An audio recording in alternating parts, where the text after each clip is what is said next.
क्या उर्दू कट्टर मुल्लाओं की जुबान है? क्या उर्दू सिर्फ मुसलमानों की जुबान है? क्या सब कॉन्टिनेंट में रहने वाले हिंदुओं और सिखों का उर्दू जुबान से कोई ताल्लुक नहीं है? क्यों कभी कई मुसलमान दानिश्वर, कई मुसलमान हिस्टोरियन, मुसलमान सियासतदान और कभी कई हिंदू लीडर्स, हिंदू दानिश्वर, हिंदू मुफक्कर क्यों उर्दू को सिर्फ मुसलमानों की ज़ुबान ही कहते हैं अपनी पॉलिटिक्स में को इस्तेमाल करने के लिए कि उर्दू मुसलमानों की ही ज़ुबान है? उर्दू को कभी इस्लामी ज़ुबान, कभी जिहादियों की ज़ुबान, कभी मुल्लाओं की ज़ुबान, और ये कि ये ज़ुबान सिर्फ मुसलमानों की है। क्यों ऐसा कहा जाता है?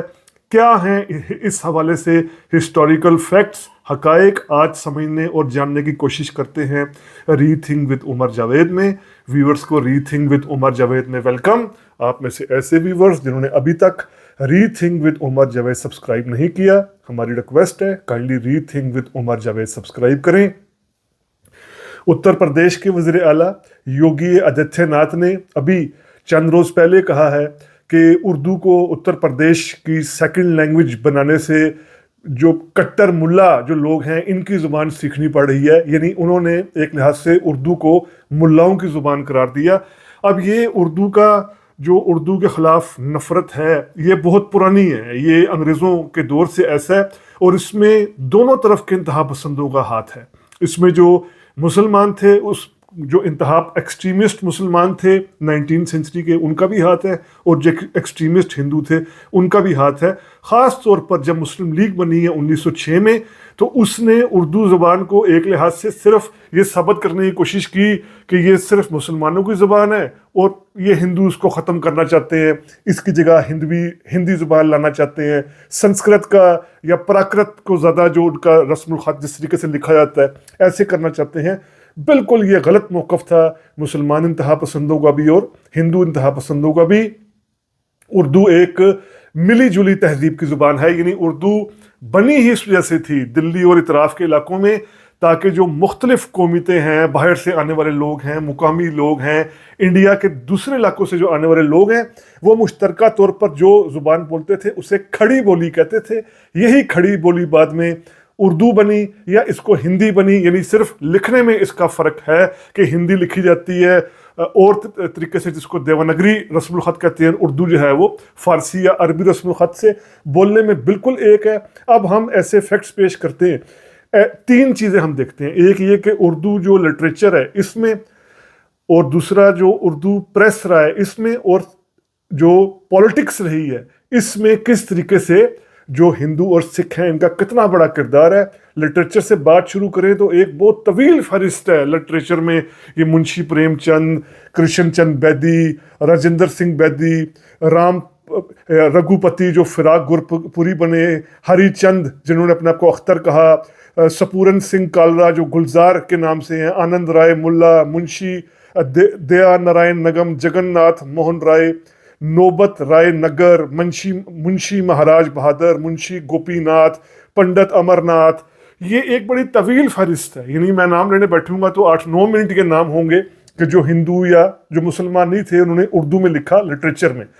अब जो तरक्की पसंद तहरीक थी, प्रोग्रेसिव राइटर्स मूवमेंट थी 1930s में, वो सोशलिज्म के लिए, कम्युनिस्ट इनकलाब के लिए था। उसमें जो प्रोग्रेसिव राइटर्स मूवमेंट थी जिसमें फैज़ अहमद फैज़ थे, सज्जाद ज़हीर थे, ऐसे लोग थे, ये कम्युनिस्ट इनकलाब के लिए काम कर रहे थे और कम्युनिज्म की प्रचार के लिए, कम्युनिज्म के प्रोपेगेंडे के लिए ये उर्दू ज़बान का ही सहारा लेते थे। अब थोड़ा सा बात अगर करें पॉलिटिक्स की, तो फ्रीडम स्ट्रगल के दौरान जवाहरलाल नेहरू उर्दू ना सिर्फ बोलना तो जानती थे बल्कि लिखना भी जानते थे। जवाहरलाल नेहरू की बहुत से उर्दू खतूत हैं और राइटिंग्स हैं उर्दू की। भगत सिंह अपने खतूत को, जो अजीम एक फ्रीडम फाइटर थे, वो भी अपने लेटर्स को उर्दू ज़बान में लिखते थे। उसके बाद फिर गांधी, वो ख़ुद उर्दू लिखना तो नहीं जानते थे, लेकिन गांधी उर्दू को इंडियन ज़बान कहते थे और कहते थे कि उर्दू ज़बान बहुत ज़्यादा अहम है। ये चीज़ गांधी की राइटिंग में है। हत्ता कि बहुत हैरानगी की बात है कि आज हिंदू इसको, कई इंतहा पसंद हिंदू इसे मुसलमानों की ज़बान करार देते हैं, लेकिन दयानंद सरस्वती जिन्होंने आर्य समाज की बुनियाद रखी थी। आर्य समाज एक सुधार लहर थी जो हिंदुइज्म के अंदर सुधार करना चाहती थी। इस जो तहरीक के फाउंडर थे यानी दयानंद सरस्वती, ये भी शुरू में उर्दू में लिखते थे और आर्य समाज जो है ये भी अपनी राइटिंग्स उर्दू में ही शुरू में छापते थे, अखबारात में, मज़ामीन की सूरत में, किताबों की सूरत में। उसके अलावा हम नाम लें सिख बहुत बड़े दानिश्वर, हिस्टोरियन, कई किताबें लिखी खुशवंत सिंह, ये उर्दू लिखना पढ़ना जानते थे। कुलदीप नैयर साहब बहुत बड़े सहाफ़ी इंडिया के, दानिश्वर, मुहक्कक, ये भी उर्दू लिखना पढ़ना जानते थे। सहाफ़त की अगर हम बात करें तो कलकत्ता का जो पहला उर्दू अखबार था जाम जहां नुमा, ये 1822 में हरी हरावत ने शुरू किया था जो हिंदू थे। मुंशी नवल किशोर साहब ने 1858 में लखनऊ से अवध अखबार, उर्दू का अखबार शुरू किया था। दीवान सिंह मफ्तू ने रियासत नाम से अखबार शुरू किया और महाशा कृष्ण ने 1919 में लाहौर से एक बहुत बड़े अखबार प्रताप का, ये उर्दू अखबार था प्रताप, इसका आगाज़ किया। तो ये है उर्दू ज़बान में कंट्रीब्यूशन। लिटरेचर में जो हिंदू या सिख हैं, सब कॉन्टिनेंट के, इन्हीं मुसलमानों के अलावा जो बाकी रहने वाले लोग हैं, ये है कंट्रीब्यूशन। पॉलिटिक्स की हमने मिसालें दी, पॉलिटिक्स के अंदर राइट विंग की भी हमने मिसालें दी। हत्ता कि जो राजेंद्र प्रसाद थे इंडिया के पहले सदर, जो उस तरीके से सेकुलर नहीं थे जिस तरीके से नेहरू सेकुलर थे या सोशलिस्ट थे। राजेंद्र प्रसाद का थोड़ा सा टिल्ट हिंदुइज्म की पॉलिटिक्स की तरफ भी था। राजेंद्र प्रसाद भी उर्दू ज़ुबान को बहुत अहमियत देते थे, उर्दू ज़ुबान लिख सकते थे, उर्दू ज़ुबान समझ सकते थे, पढ़ सकते थे। आप जाते जाते हम देखते हैं कि अभी जो बॉलीवुड छाया हुआ है, बॉलीवुड के अंदर जो उर्दू लिखने वालों की कंट्रीब्यूशन है, उसमें अगर हम देखें तो साहिर लधानवी, राजेंद्र सिंह बैदी की राइटिंग्स, कैफ़ी उज़्मी जिन्होंने फिल्में भी लिखी, गाने भी लिखे, शायरी भी लिखी, जावेद अख्तर साहब, ठीक, जावेद अख्तर साहब ने जो कुछ ये जिस तरीके से उर्दू में लिखा, उनके गानों को शोहरत मिली। और फिर गुलजार, जिनका नाम स्पूरन सिंह कालरा था, अब गुलजार साहब से ज़्यादा अच्छी उर्दू कौन लिख सकता है आज के दौर में। तो ये है, ये वो मिसालें हैं, साबित करती हैं कि सब कॉन्टिनेंट की पॉलिटिक्स में, यहाँ के प्रेस में, अखबारात में, यहाँ के लिटरेचर में कितना बड़ा कंट्रीब्यूशन रहा है।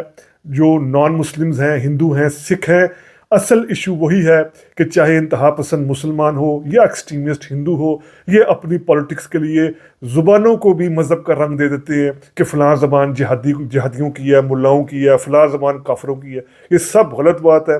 ज़बान का कोई धर्म नहीं होता, कोई मज़हब नहीं होता।